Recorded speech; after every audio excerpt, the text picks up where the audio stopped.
আপনি কি জানেন টুনা মাছ কতটা স্বাস্থ্যসম্মত? দর্শক, টুনাতে থাকে ওমেগা ফ্যাটি অ্যাসিড, যা মস্তিষ্ক ও চোখের স্বাস্থ্য ভালো রাখতে সহায়তা করে। এটা প্রদাহ ও চোখের শুষ্কতার সমস্যাও কমায়।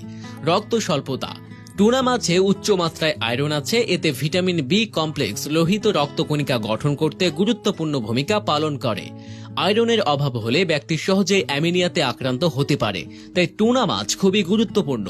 ওমেগা 3 হৃদরোগের পাশাপাশি লুপাস, একজিমা, বাত, এমনকি কিছু কিছু ক্ষেত্রে ক্যান্সার প্রতিরোধে সহায়তা করে। খাবারে টুনা মাছ রাখলে প্রোটিনের চাহিদা পূরণ করে এবং দীর্ঘক্ষণ পেট ভরা থাকে।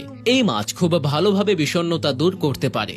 একটি গবেষণায় দেখা গেছে যে এই মাছের উপাদানগুলো মহিলাদের মানসিক স্বাস্থ্যের এবং যে সকল মহিলাদের বিষণ্ণতায় ভোগার ঝুঁকি রয়েছে তা নিয়ন্ত্রণের জন্য বেশ উপকারী। দর্শক, টুনা মাছ খেয়েছেন কখনো? যারা আমার চ্যানেলটি এখনই সাবস্ক্রাইব করেন নাই তারা সাবস্ক্রাইব করে দিন।